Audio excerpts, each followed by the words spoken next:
धूप से भरे घास के मैदान में चारों तरफ तितलियां और मधुमक्खियां मंडरा रही हैं, क्योंकि डेंडेलियन के पौधे ने दुनिया के लिए चमकदार पीला फूल खिलाया है। लेकिन अब उसका असली काम शुरू होने वाला है। डेंडेलियन के फूल में दर्जनों बच्चे यानी उसके बीज एक दूसरे से सटे हुए हैं। लेकिन डेंडेलियन पौधे की नीचे की जमीन पुरानी और घिसी हुई है, जिसे उसकी अपनी ही गहरी जड़ों ने सुखा दिया है। मिट्टी में पोषक तत्वों की कमी है और ऊपर दूसरे पौधों ने सूर्य की रोशनी को रोक रखा है। डेंडेलियन पौधे के सामने एक भयानक दुविधा है। अगर उसके बच्चे यानी बीज पौधे के ही नीचे गिर पड़ते हैं तो जीवित रहने के लिए वे सभी एक ही सीमित संसाधनों के लिए भयंकर प्रतिस्पर्धा करेंगे और सूखी हुई जमीन में पानी, धूप और पोषक तत्वों की कमी से बच्चे मर जाएंगे। ये प्रतिस्पर्धा का संकट है, लेकिन माता डेंडेलियन धैर्यवान है। इस मुसीबत से निपटने के लिए अब डेंडेलियन पौधे को सही समय पर अपने बच्चों को खुद से बहुत दूर भेजना होगा ताकि वह जीवित रह सकें।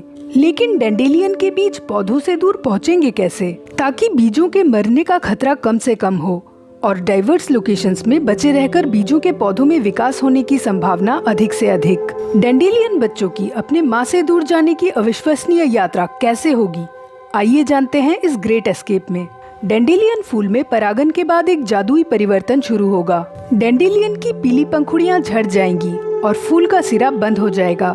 डेंडेलियन के बंद सिरे में घटित हो रहे परिवर्तन से प्राकृतिक इंजीनियरिंग का एक नया चमत्कार पैदा होगा। एक पफ बॉल जो अपने बीजों के लिए एक परफेक्टली स्फेरिकल लॉन्च पैड यानी एक गोलाकार प्रक्षेपण मंच होगा और प्रत्येक बीज को एक एडवांस्ड एरोडायनामिक इक्विपमेंट यानी पैराशूट से सुसज्जित किया जाएगा, जो डेंडेलियन बीजों के सफल फैलाव के चांसेस को मैक्सिमाइज करेगी।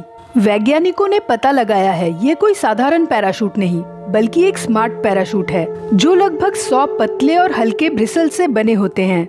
प्रत्येक ब्रिसल्स एक एयरटाइट ट्यूब की तरह होता है, जिसकी 90% जगह खाली रहती है, जो उड़ान के लिए सबसे ज्यादा मायने रखती है। जब बीज उड़ रहा होता है तो इन ब्रिसल्स की संरचना हवा के साथ इस तरह काम करती है कि पैराशूट में हवा का एक अदृश्य बुलबुला बन जाता है, जो एक सीक्रेट इंजन की तरह काम करती है। यह इंजन बीज के ऊपर हवा के दबाव को कम करता है, जिससे बीज उड़ने लगते हैं।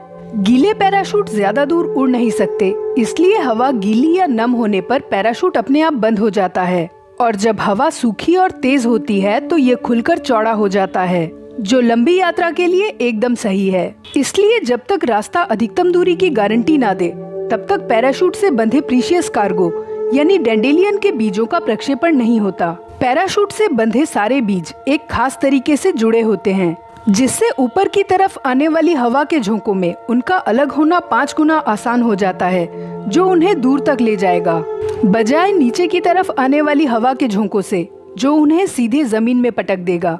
बस इंतजार रहेगा स्पष्ट संकेतों का, यानी एक गर्म शुष्क दिन और हवा का ऊपर की ओर प्रवाह। इस तरह डेंडेलियन के बीज अलग अलग जगहों तक बहुत लंबी दूरी की यात्रा तय करते हैं। डेंडेलियन पैराशूट कुछ मीटर से लेकर 100 किलोमीटर से अधिक दूरी की यात्रा तय कर सकते हैं। डेंडेलियन के बीज कोई पैसिव ट्रेवलर्स नहीं, वे अत्यधिक कुशल ग्लाइडर्स हैं। लगभग किसी भी अन्य गैर उड़ने वाले पौधे के बीज की तुलना में उनकी फैलाव क्षमता अधिक होती है, जो उन्हें वास्तव में एक ग्लोबल स्पीशीज बनाती है। दूर तक उड़कर आने से यह सुनिश्चित होता है कि डेंडेलियन के बीज कहीं और जीवित रहें। इससे पूरी प्रजाति का किसी आपदा से एक साथ सफाया होने से बचाव होता है।